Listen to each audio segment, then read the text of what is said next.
Pessoal, boa noite. Estamos começando pelo canal da Editora Malê, o lançamento do livro Habiliterações, de Paulo Dutra. Paulo Dutra é natural do Rio de Janeiro, é pesquisador das literaturas brasileira e hispana, possui artigos publicados sobre o grupo de rap Racionais MCs, sobre Machado de Assis e Dom Quixote, e é o autor de A Versão Oficial Resumida, um livro publicado pela Editora Malê em 2018. Paulo é doutor em literatura latino-americana pela Purdue University em Indiana e atualmente é professor da Universidade do Novo México. Boa noite, Paulo. Boa noite, Wagner. Obrigado, boa noite. Para participar desse encontro literário, nós convidamos Maria Aparecida Andrade Salgueiro, professora e orientadora do Programa de Pós-Graduação em Letras da UERJ, coordenadora-geral do Escritório Modelo de Tradução Ana Cristina César. A Maria Aparecida é pós-doutora pela Universidade de Londres, na Inglaterra, e doutora pela Universidade Federal Fluminense, a UF. Boa noite, Cida. Boa noite, Wagner. E convidamos também o Pedro Antônio Freire, que é professor de língua portuguesa e literatura brasileira, com graduação, mestrado e doutorado em letras pela UFES. Boa noite, Pedro. Boa noite, povo. A gente pensou esse bate-papo começando com uma troca de impressões de leitura sobre o livro. Então, primeiro eu vou convidar a Maria Aparecida Salgueiro para que ela possa apresentar as impressões dela sobre o livro Habiliterações. Ok. Bom, boa noite a você, Wagner, a Paulo, Pedro, e a todos os que nos acompanham aqui agora. É um grande prazer estar aqui falando sobre, nesse lançamento do livro do Paulo, né? O Habiliterações, sem dúvida, é uma leitura assim que, enfim, bastante impactante. Eu acompanho a carreira do Paulo há vários anos, e é um grande prazer estar aqui, então, nesse lançamento desse segundo livro. O Paulo vem construindo uma carreira sólida, de docência, de pesquisa e de produção científica, né, de lançamento de livro agora, dentro de uma linha que segue a questão da literatura brasileira, das questões afro-brasileiras, afrodiaspóricas, dentro de um contexto bastante importante, que é o contexto latino-americano. Então, além de ter seus estudos nos Estados Unidos, conforme você mencionou na apresentação, Wagner, o Paulo vem seguindo isso em termos de ensino e pesquisa em universidades, estando no momento na Universidade do Novo México, onde tem a oportunidade de dialogar, inclusive, essas questões afrodiaspóricas e latinas com a comunidade e os habitantes do estado e da cidade, enfim, da cidade de Albuquerque, no estado do Novo México. Ler esse livro do Paulo, então, Habiliterações, foi um prazer muito grande, porque já havia, né, acompanhado bastante a questão do livro anterior, a versão oficial, né, resumida, e a gente vai vendo, então, o desenvolvimento do autor, né, do caso do nosso querido Paulo, não só na prosa, como era o livro anterior, lançado em 2018 pela própria Malê, como agora o Habiliterações, lançado no final de 2019, e que, dado todos os acontecimentos de 2020, a gente está conseguindo hoje, vamos ser positivos, fazer esse lançamento, né, aqui oficial. Então, fica clara a desenvoltura do autor nesses dois gêneros, o que não é, muitas vezes, muito simples, né? Então, tanto nos contos do livro de 2018, como agora na poesia no livro de 2019, né? Em conversa com o Paulo, ainda dentro da questão dos gêneros e da escrita, eu havia perguntado a ele se havia algum romance no cenário, mas isso fica para depois, a resposta fica para depois, fica aqui uma provocação na apresentação e já um link aí, um elo para uma discussão mais à frente nesse lançamento. Objetivamente, falando sobre a escrita de Paulo Dutra, é extremamente interessante observar que, tanto no A Versão Oficial como no Obliterações, os textos, né, quer dizer, os contos no primeiro e os poemas nesse segundo, eles vão, apesar de serem entidades literárias específicas, no final eles se ligam todos num grande tema e na possível construção de uma história. História essa marcada pela questão da desigualdade social no Brasil, das injustiças, da questão racial, menções constantes à violência policial, e, enfim, dialogando com uma grande parte da população brasileira e dialogando também com essas questões raciais e essa injustiça social em relação às populações afrodescendentes ou negras de diferentes partes do mundo, e, inclusive, claro, nos Estados Unidos. Né? É bastante interessante observar como que justamente isso vai sendo feito.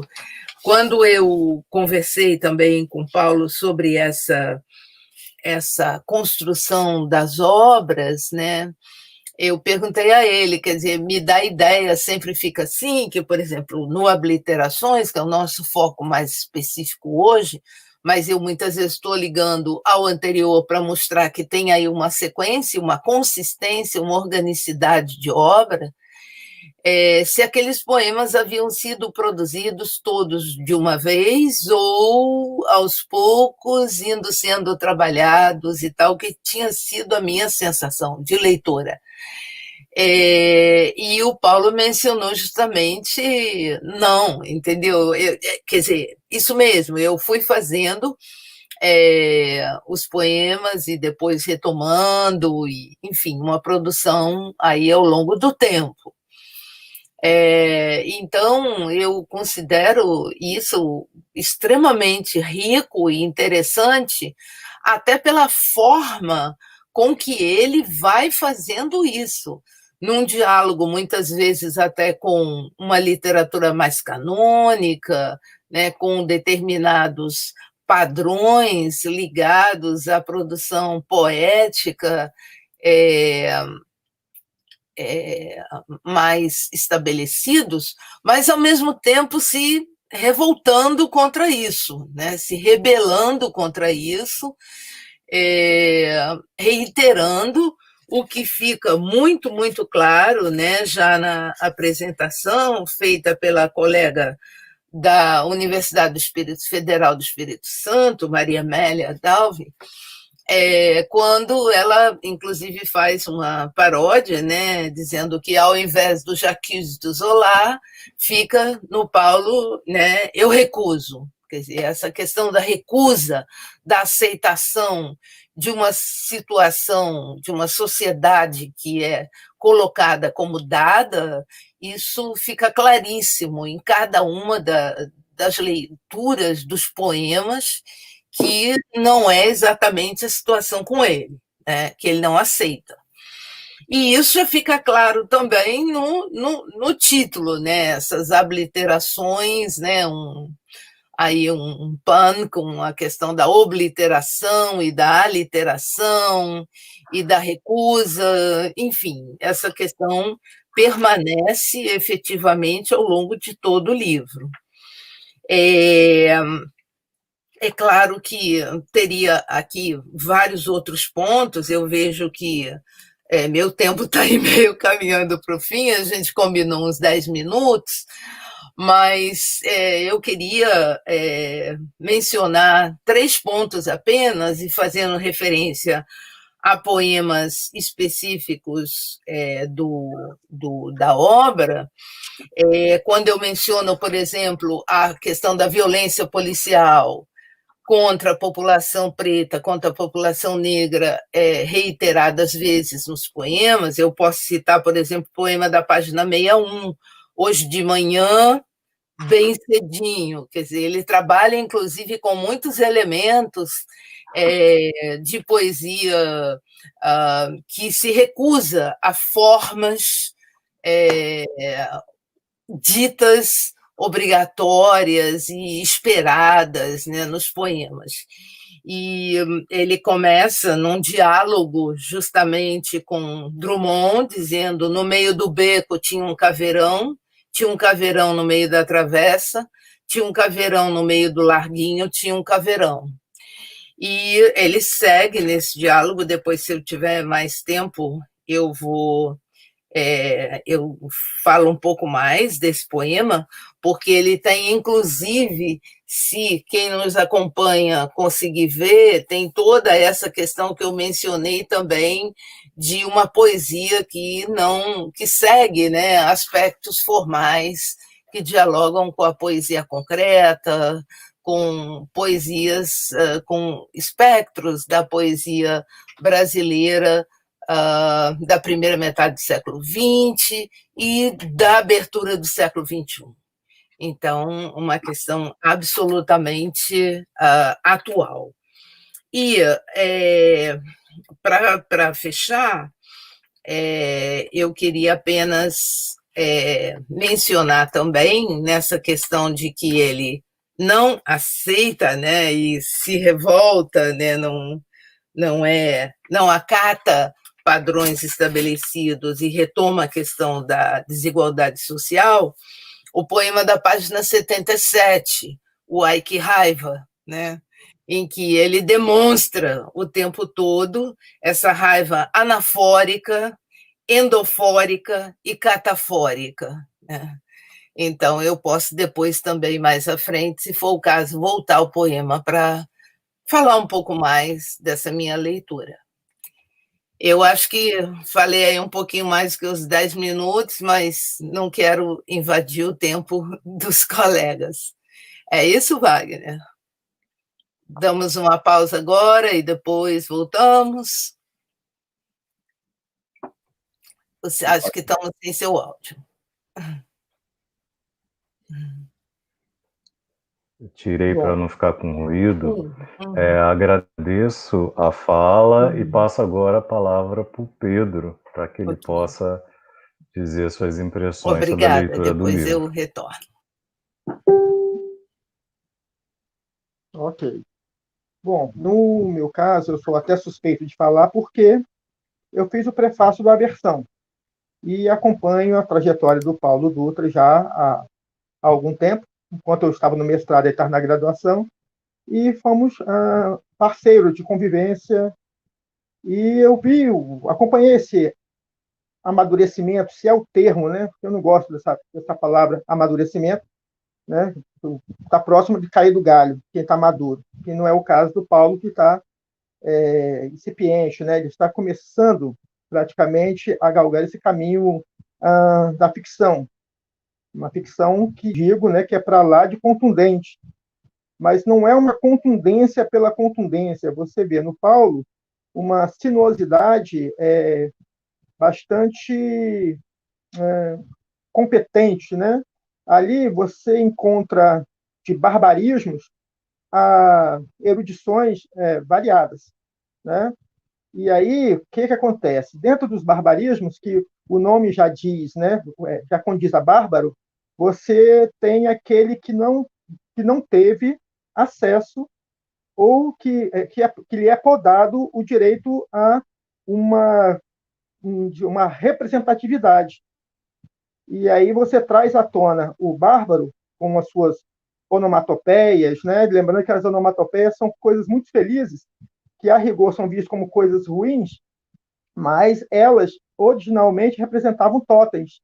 Então, se uma onomatopeia de um touro, que era um animal sagrado para determinado segmento, determinada tribo, aquilo entrava como um rito, né? E isso se perdeu demasiadamente, a ponto de hoje as onomatopeias ficarem registradas basicamente no panorama, no contexto infantil, lá no início da aprendizagem. Então, a criança que não ainda absorveu essa abstração que existe entre o referencial e o referente, ele se manifesta basicamente por onomatopeias.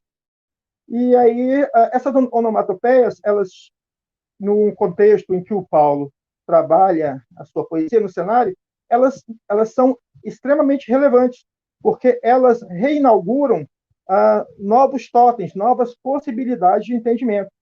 E ele coloca isso de maneira muito legal, porque, assim como a Aparecida falou, né, ele traz categorias clássicas da norma culta, como a colocação pronominal, catafórico, endofórico, anafórico, e, ao mesmo tempo, ele bota nessa mesma situação, nesse mesmo quilate, nessa mesma proposição, articulações da linguagem que são colocadas, são vistas como inferior, porque não são próprias da norma culta. Aí, o que acontece? Porque a norma culta, a retórica culta, né, ela dissimula um saber a serviço de uma ideologia. E, de certa maneira, a onomatopeia ela é esvaziada dessa ideologia porque ela acaba sendo muito mais espontânea. E aí você tem no Paulo Dutra, no Abiliterações, que o neologismo já é um trava-língua em si, né? Muito bom. Abiliterações, eu fiquei quebrando a cabeça se onde abiliterar, né? E busquei sufixo, pós-fixo, tudo que tinha direito para tentar dialogar com isso e acabei elaborando uma questão para que ele responda a respeito disso. Eu apenas, né, curti demasiadamente e aí, retomando a questão da discussão do culto, do bárbaro, está tudo ali num dinamismo muito forte, de maneira a produzir de potencializar a leitura do possível, né, leitor, né, daquele possível espectador, daquele possível ouvinte também, porque, de certa maneira, ele flerta com as manifestações musicais, né, da negritude, tanto tradicionais como o samba.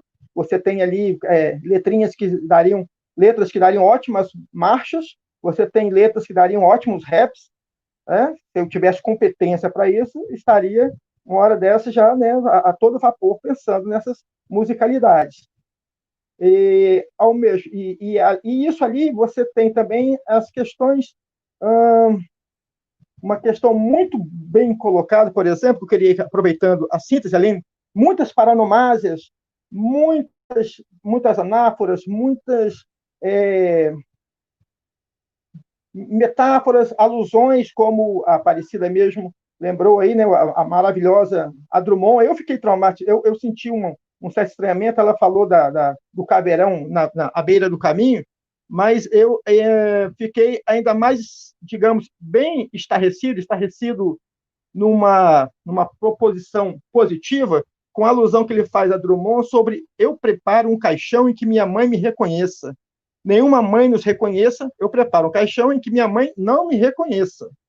Nenhuma mãe nos reconheça e calem como bocas cerradas. Isso é muito mais impactante, porque eu conheci isso na voz de Milton Nascimento. Né? Então, assim, resguardava um lirismo que, digamos assim, saudoso, que, ao mesmo tempo, esse saudosismo não é mesmo a praia de Paulo Dutra. Né? Ele traz um panorama de, digamos assim, de sequelas, ou querendo mesmo falar à moda do que está aí, como é que é? De pessoas subtraídas da existência, né? Ou o termo agora, como é que é? Quando canceladas, né? Como é que a pessoa hoje todo mundo é cancelado, né? E o contexto da favela, nós somos cancelados o tempo todo, né? O cancelamento ali é quase uma frequência, uma potência que, digamos assim, né, que não é ver se, poxa, mas teria que morrer para virar poesia? Não, virou poesia porque melhor que tenha virado poesia, porque ao mesmo tempo, né, nós resgatamos vidas que foram dizimadas, caladas, e não pelo campo do sublime, né, porque o campo do sublime o sublime congela essas mazelas da sociedade, né? E o que o Paulo Dutra acredita assim que tenha feito, e como ele mesmo diz, né, tudo ali é intencional, né? Ele buscou o conflito, o confronto o tempo todo. E aí, mas assim, um confronto feliz, porque assim, um confronto que o leitor não vai, não pense que você vai ali encontrar, vai espremer o livro e vai correr sangue, não. É um confronto sinuoso, é um confronto no campo de uma articulação da linguagem, da poesia, né, no que ela pode nos proporcionar, de maneira a potencializar a reflexão sobre tudo que estamos vivendo. É o meu início, né? Minha introdução é essa. Obrigado, Pedro. Paulo, eu imagino que eu que também sou autor, eu imagino que deve ser uma situação bem emocionante ouvir falar sobre o seu livro e colocações tão bem feitas e tão elaboradas.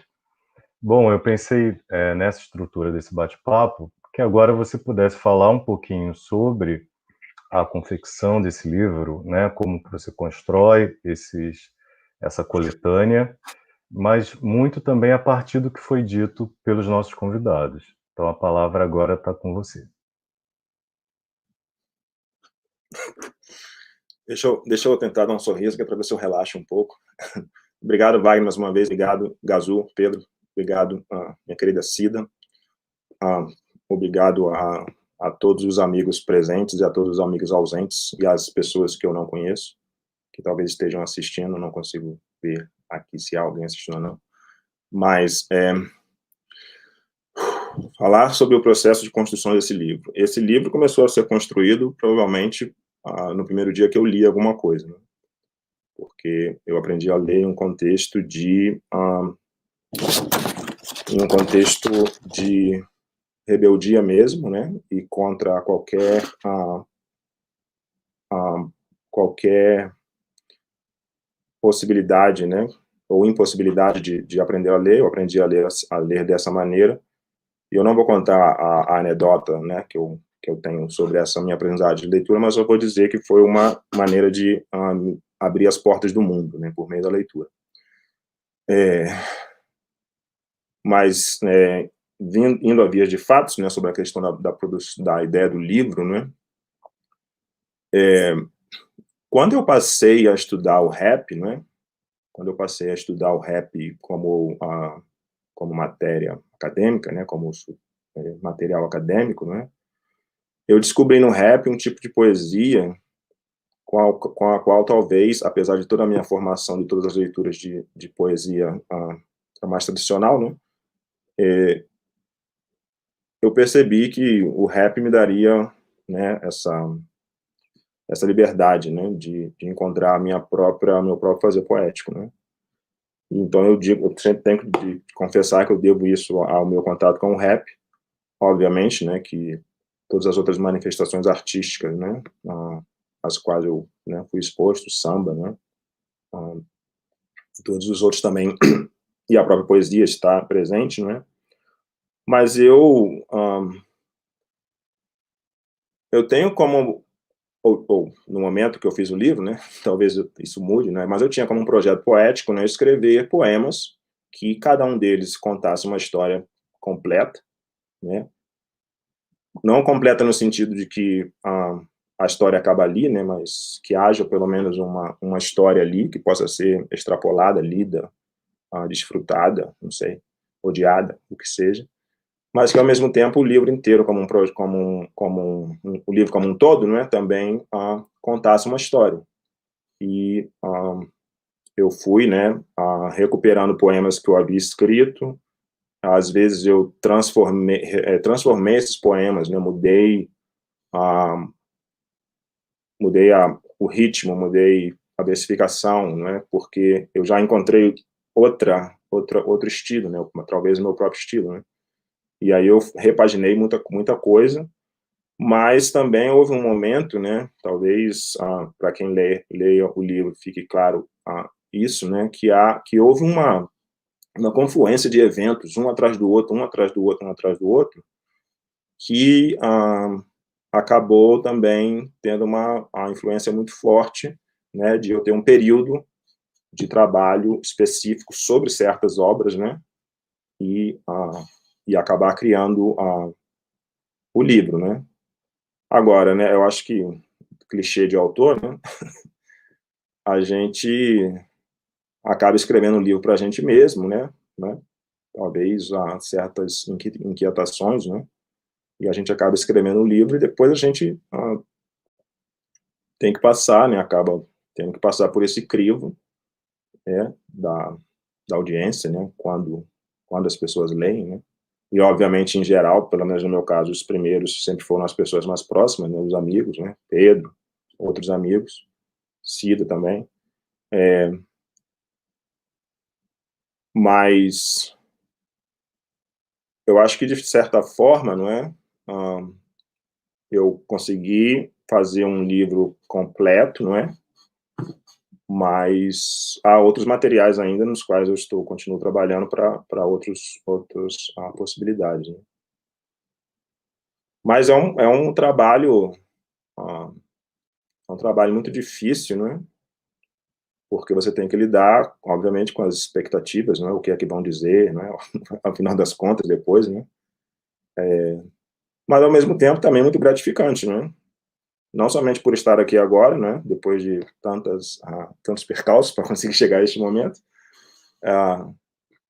mas também gratificante porque o próprio trabalho, né? O próprio trabalho de embate com suas crenças, com suas ideologias, com o que você acha que é poesia, né?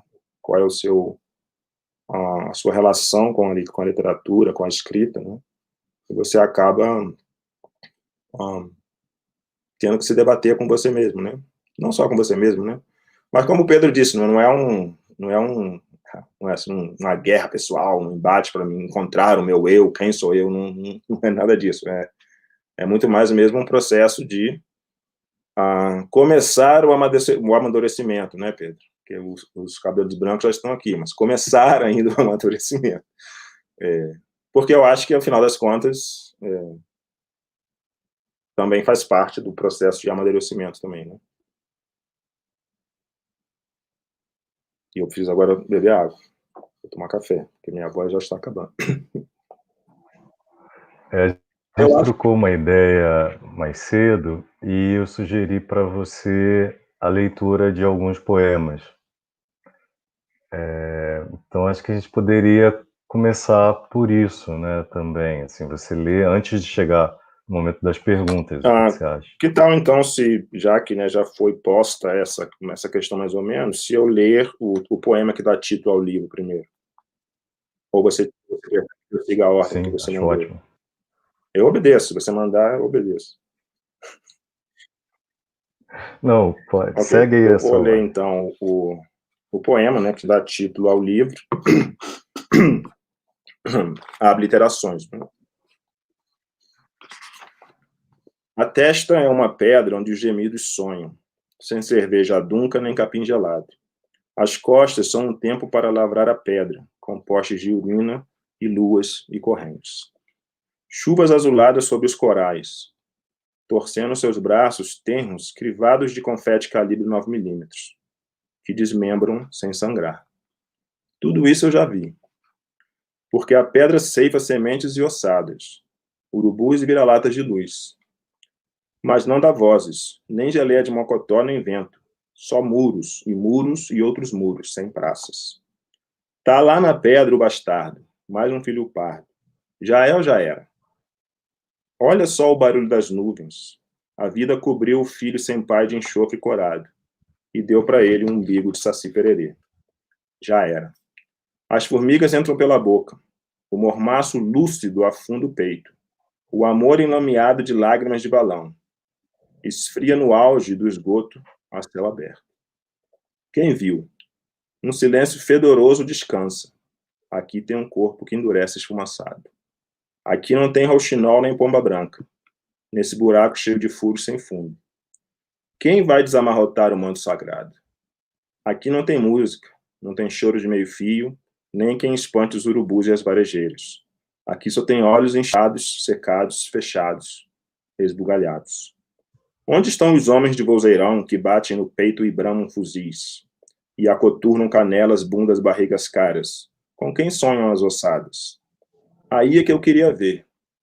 Digo aqui, diante do corpo preto e vermelho, para me dizerem onde está, mostrar uma saída. Para essa morte livre, atada, nesse mais um.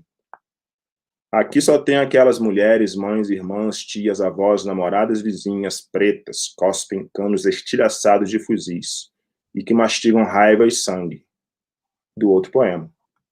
O que eu quero é que me mostrem um riso, de matagal de carrapicho amargo e raiz à mostra, para levar o corpo pardo para escutar as lavadeiras, besoulos, grilos, bem-te-vis.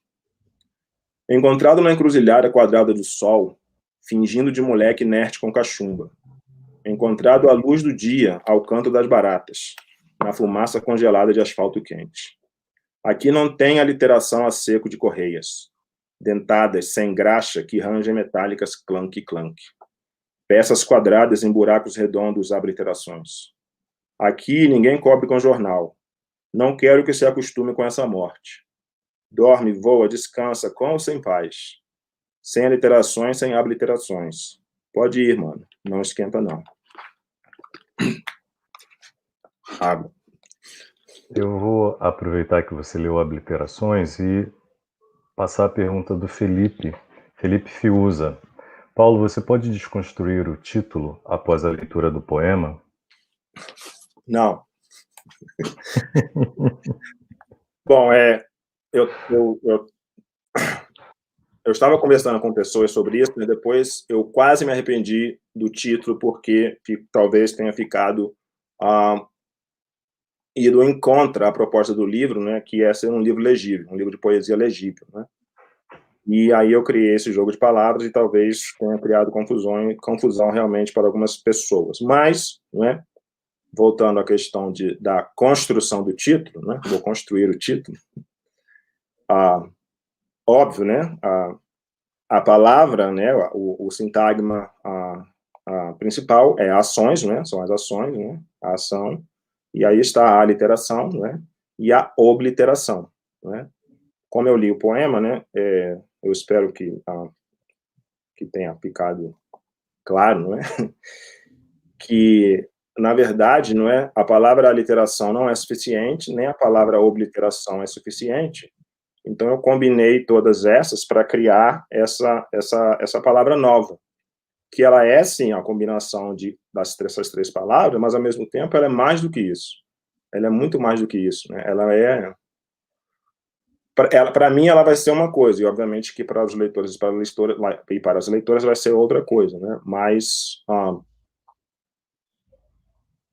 essa palavra, para mim, ela me ocorreu, ela aconteceu no momento da construção do poema, e para mim não havia outra possibilidade de colocar outra palavra.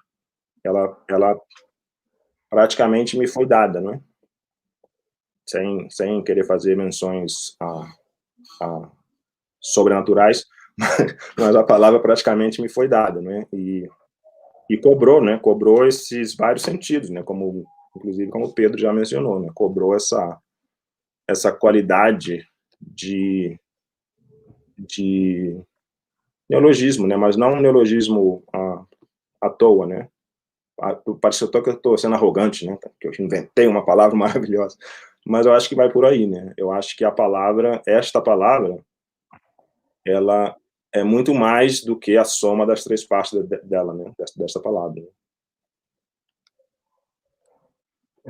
Eu também conversei muito breve, mais cedo, com a Aparecida Salgueiro, e ela comentou de um poema que ela gostaria de fazer um comentário e tal. Então, vou passar a palavra para a Cida, para ela falar sobre esse poema, já que a gente está nessa parte de comentar os poemas.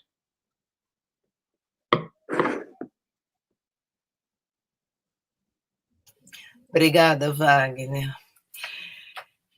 Na verdade, os dois poemas aqui que eu tinha focado eram aqueles que eu mencionei, mas tem outros aqui que eu acho também interessantes. Espera aí que eu já vou pegar aqui.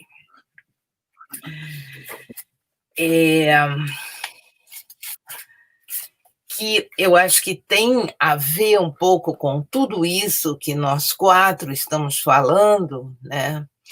E com o título do livro, né, que eu já mencionei um pouco, e incluindo, sem dúvida, a questão das ações, e as ações como, digamos, uma possibilidade de saída, que é também uma questão que Paulo sempre coloca, né? Quer dizer, a saída dessa situação que, enfim, se recusa a aceitar.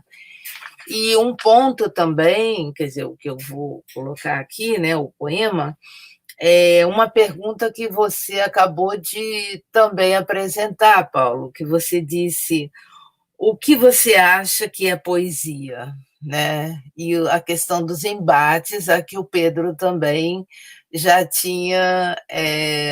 Boa noite, Esmeralda. Estou vendo aqui o boa noite da Esmeralda. A que o Pedro também já havia se referido. Então, esse embate, Paulo, de que você falou um pouco agora antes, né?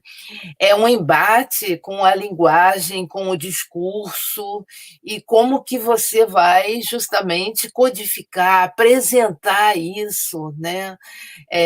Mencionando todos esses aspectos que você quer apresentar, né, nos poemas, a questão toda retomando, da violência policial, das perdas, né, como no poema Obliterações, né, das pessoas, enfim, dessa situação. Então, eu vou falar um pouco vou ler o poema da página 29, o Tengo Razones, porque eu acho que ele se refere a tudo isso que eu acabei de referir. Então, tenho vontade de chorar. Dá e passa. Isso acho que é também um ponto que você sempre trabalha, né? Esse lá e esse cá, né? Então, uma coisa que puxa para um lado mais depressivo, para baixo, e um outro que empurra para seguir, né? E seguir como? Através das ações, né? Passa mais que dá. Então, quer dizer, é exatamente esse ponto que eu estou mencionando, né? Passa mais que dá. Então, sigamos, né? Não choro. Tenho vontade de chorar. Dá e não passa. Não choro. Então, sempre esse lá e esse cá, né?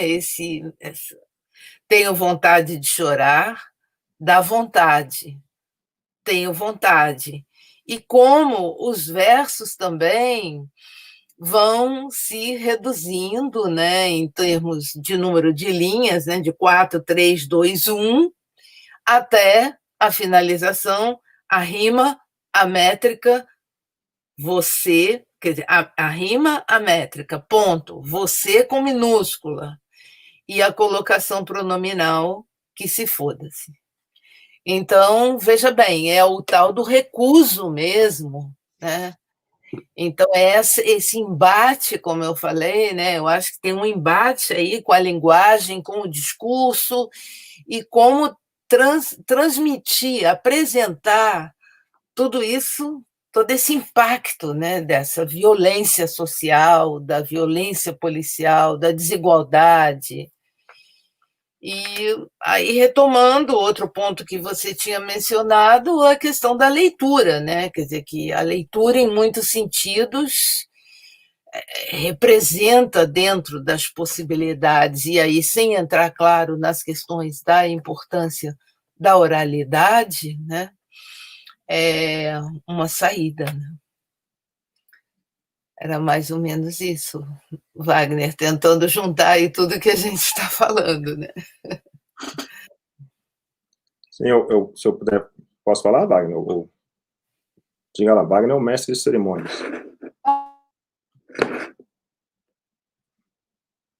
Novamente me distraí, eu sou muito distraído. Sim, claro, pode comentar. Não, assim, obrigado pelas palavras, né, Cida. Eu chamo ela de Cida, tá, gente? Obrigado pelas palavras, Cida. Eu acho que, em geral, né, eu espero que não seja em geral, mas a maioria das pessoas que eu conheço, para nós, esse reconhecimento de ser negro, né, dessa categoria, né, no Brasil, e ser negro, ela se dá por meio do racismo, do embate com a polícia. É quando a gente percebe que há alguma coisa diferente, né? Principalmente para uma pessoa igual a mim, que não tive uma criação, né, não fui criado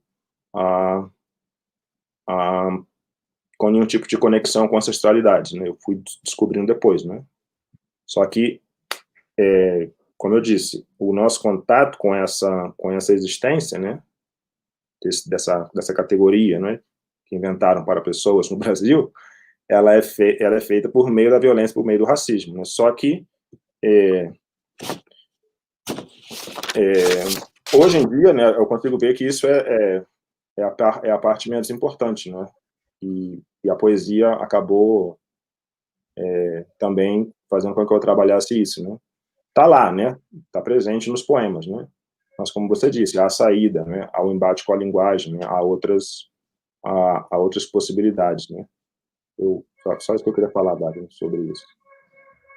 Tá, retomando até os comentários da Cida, que eu também chamo de Cida, é difícil. Tem uma pergunta do Luciano Dutra, e ele pergunta para o Paulo, né? Você acha que se tivesse vivido em outro mundo, ele coloca como mundo dos brancos, escreveria textos como esses? E aí eu até lembro de um bate-papo que a gente teve sobre lugar de fala na literatura, né? Então, eu gostaria que você comentasse um pouquinho sobre isso.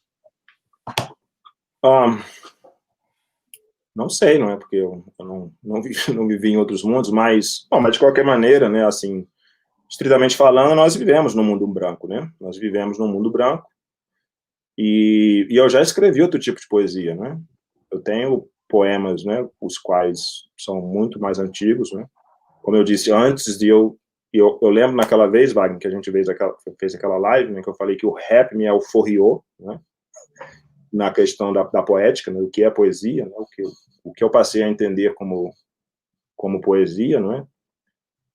E eu já escrevi de outras maneiras, né? Eu já escrevi, eu tenho contos também, da época que eu ainda estava na graduação, eu tenho poemas dessa época. Algumas coisas que eu escrevi em espanhol, que também não passa em nenhum momento por essa temática, não é? Mas, ao mesmo tempo, né, tentando responder a pergunta de maneira mais clara, né, quando eu só consegui falar sobre isso quando eu descobri o que era isso. Quando eu descobri o que era o mundo branco, o que era o mundo, né, negro, e outra vez, nessas duas categorias que inventaram para se referir às pessoas, né, e aí eu não consigo mais escrever daquela... Eu consigo, mas não me interessa, né, não me interessa mais escrever daquela maneira. E às vezes, sim, há certos cacuetes ainda, daquela maneira como eu escrevia, por isso que eu leio, releio, e às vezes eu encontro algum cacuete, alguma estrutura, uma palavra, ou uma estrutura sintática mesmo, que é resquício dessa época em que eu escrevi assim, e aí eu vou e tento consertar. Às vezes, não é? Não há conserto, porque o verso, né, o verso, a ideia, o texto, ele ficou bom, apesar de ter aquele cacuete, e aí eu mantenho, né, porque afinal de contas também não adianta querer negar a própria poesia, né? Mas eu acho que também a pergunta tem a ver com essa questão pessoal, né? Qual é sobre o que eu escrevo, porque quem sou eu, né? E isso já para a gente que, né, para nós que somos profissionais da literatura, Cida, eu, né, Pedro, né, todos os professores de literatura, para a gente isso é uma questão que vai muito além de qualquer possibilidade de eu responder agora. Mas é isso. Essa escritura também é parte de mim, né, também faz parte da minha pessoa. Assim como a minha experiência de viver num mundo branco por muito tempo, sem saber que existiam mundos diferentes, né? Também faz parte.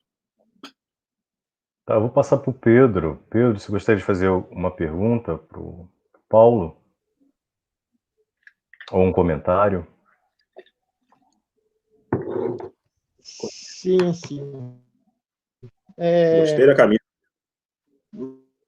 Uma pergunta mais... A camisa te homenageia, né, Paulo? Camisa do Pedro, homenageia o Paulo. Né? Vindo de um panorama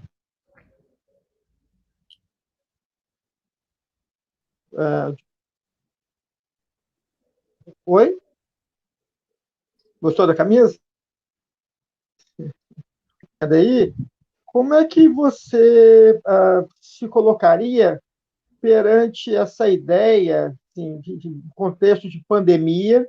Como é que, e apresentando coisas tão complexas, tão turbulentas, como é que você vê essa ideia de boa parte da sociedade cultivar a ideia de que podemos voltar para um nível de normatividade, para um novo normal? Como é que você vê essa ideia gostaria que você desenvolvesse essa... Ai, a pedreira, querido. Pensei que você ia mandar uma bola mais redonda, porque era só para eu matar no peito e fazer o gol. Eu acho que está tudo tão confuso, né? E está todo mundo... Quem falar que está bem, provavelmente está passando só aquela aparência talvez a própria educação, né? Tudo bem, não é? Porque ninguém está, não é? E as coisas estão tão confusas, não é? Que eu acho que, como em qualquer situação como essa, apesar de provavelmente nenhum de nós aqui ter passado por uma situação exatamente como esta, né? Mas nessas situações extremas, não é? Os ânimos, eu acho que aparece o que é de mais humano, né? Nas pessoas, né? E começa a se buscar, não é? Saídas, possibilidades para tentar terminar o dia, né? O dia de trabalho, o dia de estudo, o dia de não fazer nada, pensando que vai ter o dia de amanhã, não é? E aí eu acho que até faz sentido, né, que as pessoas pensem num novo normal, no normal, né, porque, em geral, eu não, né, mas em geral, falando assim de forma geral, as pessoas querem coisas normais, né, as pessoas querem uma normalização, talvez até uma naturalização, né, de certas práticas, de certas atitudes, de certos estilos de vida, não é? Que fazem com que essas pessoas fiquem num sistema de conforto, né? Da melhor maneira possível. Agora, para falar, né? Você perguntou o que eu penso. Eu penso, né, que é compreensível que se fale sobre isso, mas é obviamente uma impossibilidade, não é? É obviamente algo que quem quer e quem puder vai acabar usando como maneira de manipular, não é? No momento político que a gente se encontra no mundo, né? Quem quer e quem não quer vai usar como método de manipulação, como ferramenta, como material para manipulação, não é? Já está, não é? Assim, né? Só para dar um exemplo, né? Não, um exemplo não é bom, não vou dar esse exemplo. Mas eu acho que já está havendo a manipulação, tanto não, que eu ia falar de algo comercial, né? Mas eu posso ser mais genérico, né? Já está havendo uma manipulação tanto emocional quanto comercial, né?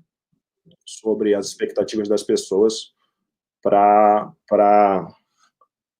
em relação ao que vai acontecer, não é?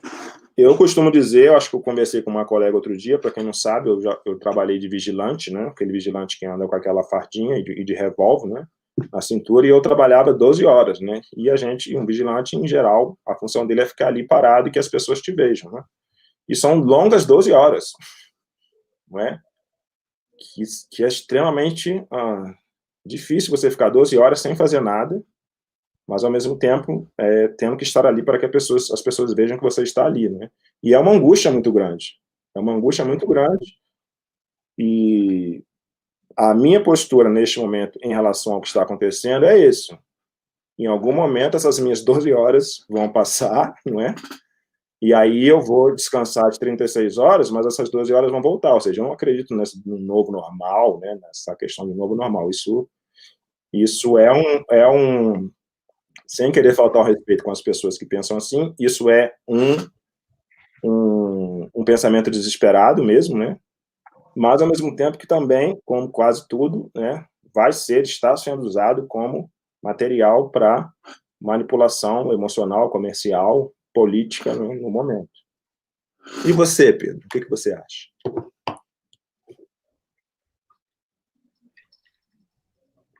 Bom, sim, mas convenhamos que eles já estão faltando com respeito com as vítimas, né?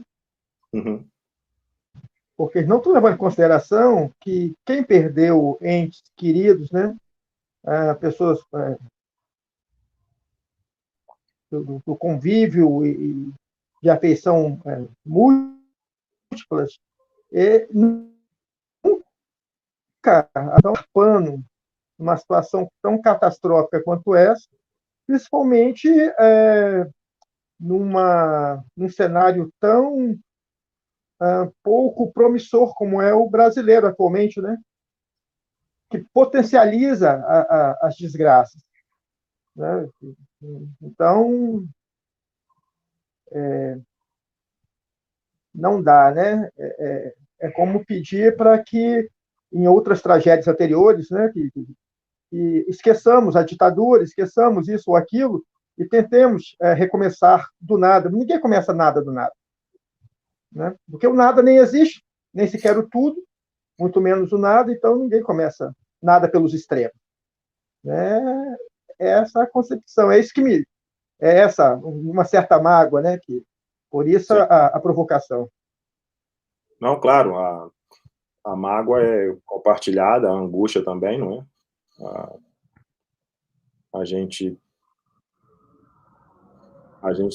Eu acho que a gente tem que falar disso, sim, realmente, né? E, de certa maneira, expor, né? Eu volto a repetir, na questão da manipulação, né?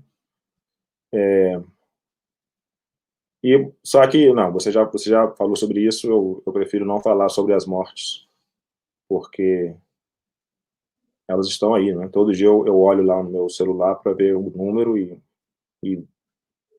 vai, sem parar, né? Mas eu não quero falar das mortes, não, Pedro. Paulo, eu tenho aqui 3 perguntas para você. Então, eu vou começar com a pergunta do André Borges. Ele pergunta qual o sentimento de escrever sobre coisas presentes na sua criação e na sua cidade, estando você tão longe dela. Outra pedrada. Bom, eu estou longe fisicamente, né? Eu trago o Rio de Janeiro, a região metropolitana do Rio de Janeiro, praticamente no meu DNA, né? Na minha formação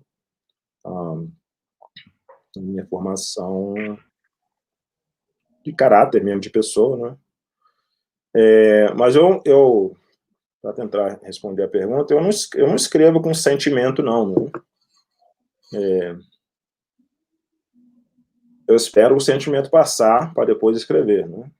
Não costumo escrever, já fiz, né? Já fiz isso há muito tempo, mas hoje em dia eu não escrevo com sentimento, eu espero o sentimento passar para escrever. Neste momento, por exemplo... Quem me dá vontade passa do poema que eu li, né? Exatamente aquilo. Eu, por exemplo, eu acabei escrevendo um textinho sobre a questão da quarentena, né? Parece que vai sair publicado no ano que vem, já em tradução em inglês, esperemos. Mas eu saí do Rio de Janeiro, né, aos 21 anos, né? Eu já tenho, posso falar a minha idade? Eu já tenho 44, então isso já faz 20 anos, né? Eu volto, só que eu volto ao Rio de Janeiro porque eu sei que ele está lá, o Rio de Janeiro está lá. E não é bem sentimento, né? Mas tem a questão da memória, né? Tem a questão de trazer a memória, não é? O Rio de Janeiro que eu conheci e o Rio de Janeiro pelo qual eu naveguei, né? Naveguei, dizendo, nos ônibus, nos trens, né? Naquela época. Hoje ainda eu faço isso, né? Mas é sempre positivo, né? É sempre positivo poder falar sobre o Rio de Janeiro, um lugar onde eu cresci, para, né, para que o Espírito Santo não fique com ciúme. Eu também estou trabalhando um texto sobre o Espírito Santo, né, que também é um lugar que me acolheu. Eu passei 9 anos da minha vida no Espírito Santo, né, uma época muito boa, né, onde eu conheci Pedro, conheci várias pessoas, mas não escrevo com sentimento não, André Borges. A pergunta do... Eu tenho uma pergunta. Está no seu campo de interesse escrever sobre essa memória construída fora do Brasil? Isso é algo que você pensa em escrever sobre isso? Sim, é um desafio grande e que eu tenho pensado isso sobre, como a Cida tinha dito, para um romance. Por quê? Porque eu ainda preciso criar essa memória de estar aqui. Eu passei 9 anos, eu acho, em Indiana. Para quem não conhece, é lá onde tem as 500 milhas de Indianápolis, por ali. Depois eu passei 4 anos no Texas, não é? Numa cidade bem pequena, uma cidade de 30 mil habitantes. Eu era professor lá na Stephen at Austin State University. 4 anos e agora eu estou há 1 ano aqui. E quanto mais você se muda de lugar, né, mais você vai percebendo que os lugares são iguais, mas são diferentes. E eu ainda quero criar essa memória, de fato, né, para depois poder trabalhar essa memória. Eu vejo textos... Não vou falar mal de ninguém, né? Não ser educado não falar mal de ninguém. Mas eu acho que um dos problemas que eu vejo nas escrituras de estrangeiros, os que eu vi, estrangeiros que residem aqui, é que há uma tendência a estereotipar de maneira negativa a cultura americana. O que é compreensível, né? Porque, afinal de contas, né, eles são poderosos e tal, né? Aí fica todo mundo, né, os poderosos e tal, os imperialistas. Mas, ao mesmo tempo, nós também estamos falando de uma cultura e de pessoas, né? E, então, quando eu estiver pronto para tratar desta memória, nesta cultura, do meu embate com esta cultura, de maneira sem ter esse sentimento de coisa esquisita, não, tudo diferente, né? Sem ter esse sentimento, eu vou proceder a esse trabalho, vou fazer assim. Apesar de que eu também já escrevi, né? Alguma coisinha aqui, alguma coisinha ali, sobre algumas experiências aqui, né? Mas eu ainda estou construindo essa memória, né? E depois, talvez eu tenha que destruí-la e depois recuperá-la, para poder transformá-la em texto. Sim. A última pergunta, a gente já está caminhando para o final. Dá para ler mais um poema, Wagner? Senão depois você briga comigo. Sim, eu ia pedir o Tem um colega Samba Bangu. que não está conseguindo interagir com a página. Quem não está conseguindo? Tem um colega aqui que não está conseguindo interagir com a página. Qual é o Benjamin? É o YouTube. O YouTube. Eu mandei o link para o Benjamin no YouTube. Mandou o link para ele? Eu mandei o link do YouTube para o Benjamin. Diga ele, Gazu, para ele clicar no... Qual que você iria ler? A minha sugestão seria Samba Bangu. Não, já reenviei. Ok. Ele não consegue mandar mensagem, não sei. Aí é uma questão lá do YouTube. Então, Wagner, será que eu tinha combinado, meio tentado combinar com você, né, como a minha voz não é, eu perco a voz muito fácil, né, já estou quase rouco, se alguém, e o Samba Bangu é um poema longo, né, se um colega podia ler, será que a gente consegue? Você passou o link para ele? Passei o link para ele, eu vou falar com ele aqui agora, para ele entrar, vamos ver, né, se ele não entrar, eu tento eu mesmo. Ou outro que você queira ler, né? Assim. Sim, enquanto isso, eu vou ler um poema, aqui na sua ordem, né? Eu vou ler, talvez como a gente falou de questões atuais, né? Talvez eu leia o Making Brazil Great Again, na página 65. Para quem tiver o livro, está na página 65. E aqui, né, eu lido com as questões bilíngues, né? Do Making Brazil Great Again, poema com nota de rodapé. Dedicated and special thanks to the staff of the Brazilian Consulate in Houston in recognition of their hard work and effort putting this together and for getting to hang the vampire's picture on the wall to remind us all that não é pessimismo não, é assim que é. Indescritível a emoção de exercitar em verso e prosa, em rimas pobres e acéfalas, quadradilhas, a cidadania. Brasil acima de tudo, pelos valores da família tradicional, brasileiros e brasileiras, minhas colegas de escárnio. Marchemos o marcha soldado cabeça de papel, pelas colos da nossa bandeira green yellow. Bom, melhor pegar o elevador que tá calor. Vem, filhão, apertar ou confirma com o papai? Pode não, meu senhor. Uma palhaçada, o que tem? Vem, filhão, let's go, this way. But daddy, this gentleman said I'm not allowed. He said the magic word, daddy. I'm not supposed to get in there. Regra é regra, pode não, meu senhor. É por isso que esse país não vai pela família tradicional. Mãe, filhos, aborto da empregada de menor, filho da ex-amante, a amante, o amante, são outros tempos, ora bolas. A prostituta na hora do almoço, o travesti de vez em quando. Tenho curiosidade, você não? Tudo muito técnico. Jesus na parede, Deus no coração. E as 2 vagas de garagem. Vem pra a urna, você também. Vem.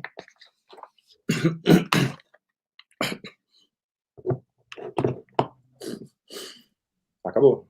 Eu não posso ler a nota de rodapé. Essa é a normalidade. Essa é a normalidade. Pois é, não é? Estão almejando retornar. É para isso que eles querem retornar, né? Para a soberba. Pois é, então, conectando, né, Pedro? Fica aqui, né, essa questão, né? Esta normalidade não é normal. Mas, lembrando, alguém que falou, uma intelectual afro-brasileiro-americana, falou esses dias, né, que este presente não é o futuro, né? O futuro vai ser outro, né? Não vai ser este presente. Esse presente não vai ser o futuro. Talvez com um pouco de otimismo, e talvez o futuro seja um pouco mais longínquo, porque o dano está sendo muito grave, né? O dano está sendo muito grave e talvez custe muito para ser reparado. Mas, ao mesmo tempo, a gente também não pode deixar que este presente se faça futuro. Nada de novo normal, nem nada de normal. A gente não quer nem o normal antigo, não é? O normal novo. Chegou o colega, o amigo que eu tinha dito. Felipe chegou. Ele vai ler o Samba Bangu. Pode começar? Claro, comece. Pode. Samba Bangu. Lá em Bangu tem vários ambulantes, uma mão segurando a vida e uma praça de pardais envenenados. Lá tem um pedacinho da meia-noite, na antiga fábrica Agora Shopping. Tem uma janela com 1000 portas. Oi, toma aqui, este samba de olhos fechados. Oi, este samba, mais que samba, do sim e do não, de vida, de uma purinha que seca sua sede no valão. Te amo, te amo, te amo, com um tamborete com a cuíca ressecada. Pelo calçadão jururu, no escuro meio-fio do compasso, na nossa cama de papelão marchê e no samba que vislumbra a cambaxirra. Oh, oi, toma aqui, ó, este samba de braço destroncado.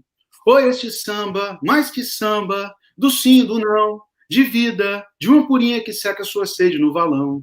Lá, em Bangu, tem várias vitrines, onde teus olhos e os ecos voam. Tem uma morte de pandeiro, pintando os pretinhos de verde e amarelo. Tem mendigos pelos telhados de paetês. Tem podres, cortinas de riso de purpurina. Oh, oi, toma aqui, ó, esse samba que morre na minha face. Porque te amo, oi, te amo, meu amor. Nos fios onde a molecada brinca e se acaba de alta tensão.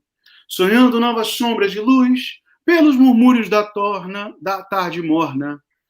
Vendo vira-latas e miçangas de fuligem, pelo silêncio ofuscante da tua nuca. Oh, oh, toma aqui, ó, esse samba do te amo pra sempre.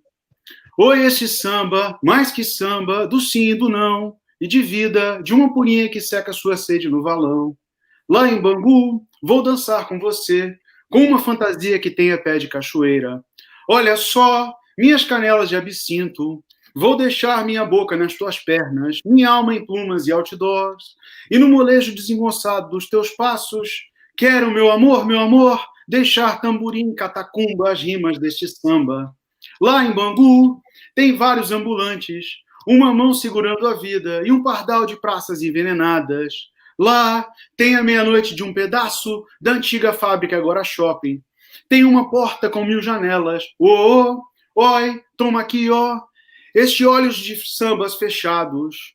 Oi, este samba, mais que samba, do sim e do não, de vida, de uma purinha que seca o valão na sua sede. Te amo, com o ressecado e com a cuíca tamburete, pelo calçadão de Ururu, no meio-fio escuro do compasso, na nossa cama de papelão marchê e no samba que vislumbra a cambaxirra. Oh, oi, toma aqui, ó, este braço de samba destroncado. Lá em Bangu tem várias vitrines, onde os teus voos e os ecos olham. Tem um pandeiro de morte, pintando verde e amarelo de pretinhos. Tem paetês pelos telhados de mendigos. Tem purpurinas, cortinas de risos podres. Oh, oi, toma aqui, ó, esta face que morre no meu samba. Porque te amo, oi, te amo, meu amor.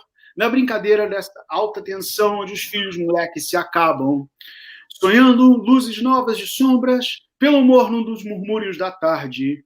Vendo fuligem de vira-latas e miçangas, pela nuca ofuscante do teu silêncio. Oh, oi, toma aqui, ó, este amor do samba para sempre. Lá em Bangu, vou dançar com você, com pés que tenham com fantasia de cachoeira.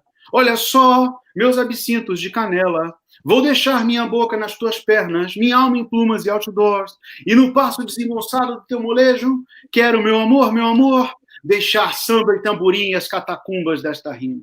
Obrigado. Eu queria deixar registrado aqui que morram de inveja, poetas, porque nenhum de vocês teve um poeta de vocês recitado pelo Freddie Mercury. Felipe Peusa, senhoras e senhores, obrigado, Felipe, meu amigo, capixaba, em busca de um emprego de sambista em algum lugar. Professor também aqui nos Estados Unidos, que compartilha essa trajetória também de certa maneira. Obrigado, Felipe. Valeu. Valeu, Felipe. Muito bom. Muito Valeu, bom. Felipe. Bom, só queria pessoal, frisar então... aqui um detalhe. Um detalhezinho que o Paulo falou que escreve sem sentimento. Eu notei um sentimento de escárnio ainda. Esse poema. Sim. Posso, Wagner, se eu puder falar. Pessoal, quem não... tem algumas perguntas que não vai dar tempo de responder, mas elas vão continuar aparecendo lá no YouTube, na live. Então, o Paulo pode verificar e responder, entrar em contato, enfim, com quem perguntou. Eu quero agradecer muito a Maria Aparecida Salgueiro, uma parceira da Editora Malê.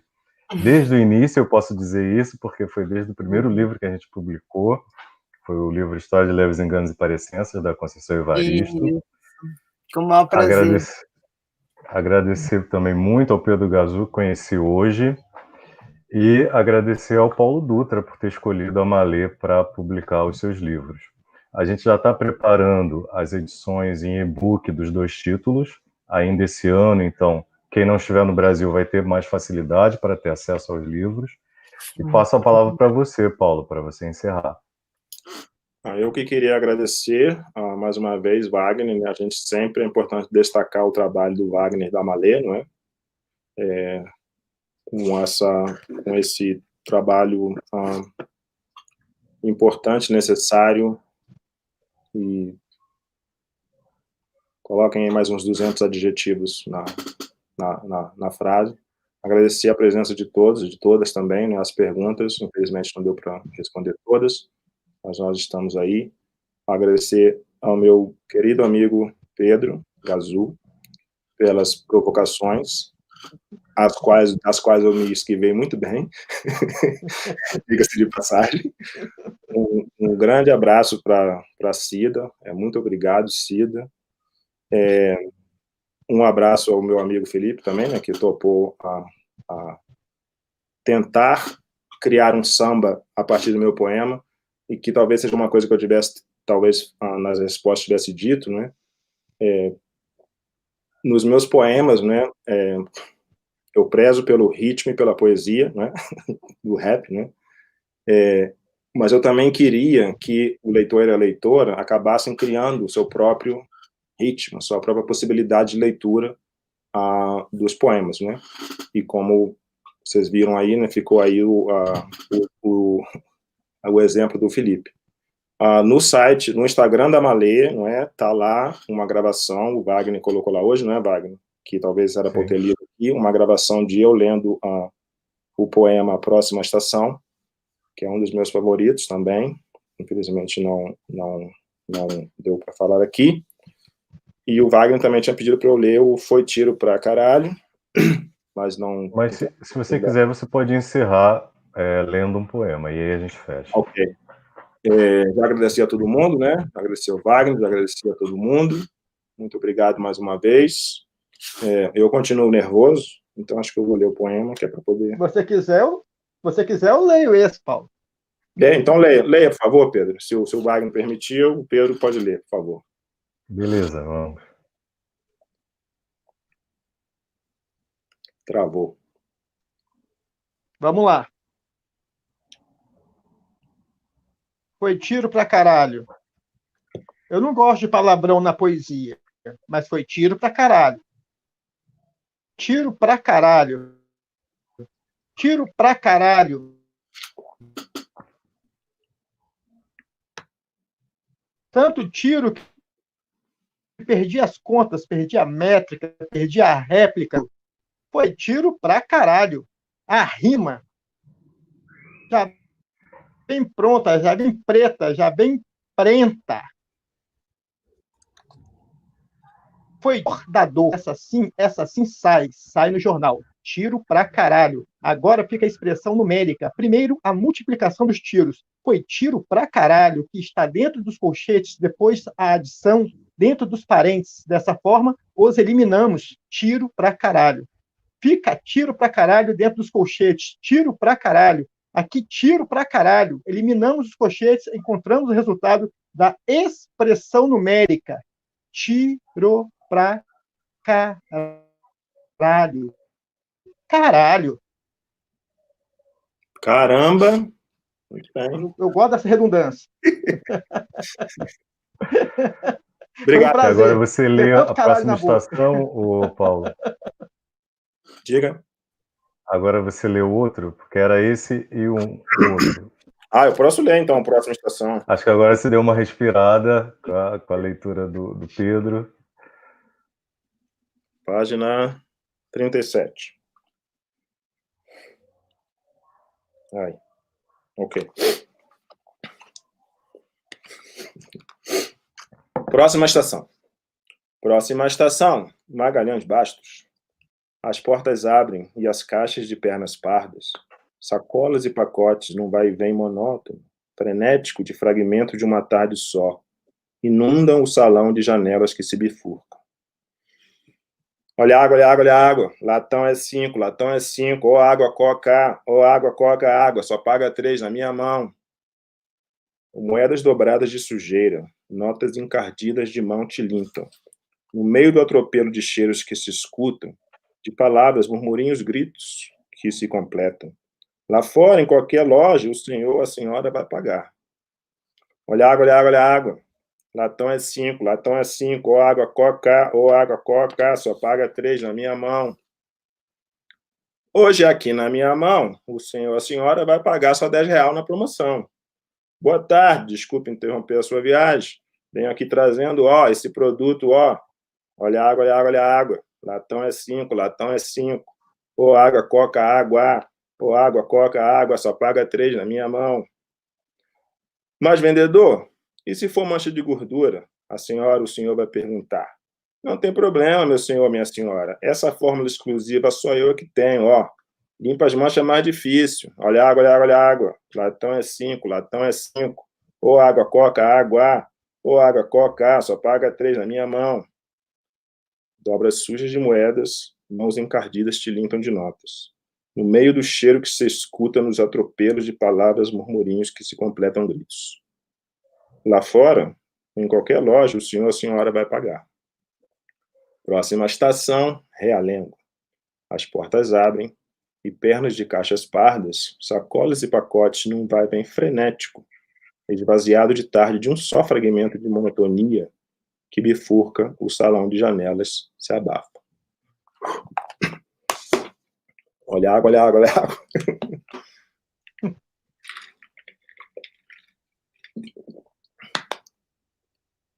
Acho que agora o Wagner que travou. Uhul, muito bom.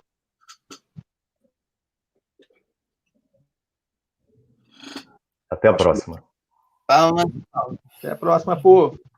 Até a próxima, gente. Obrigado.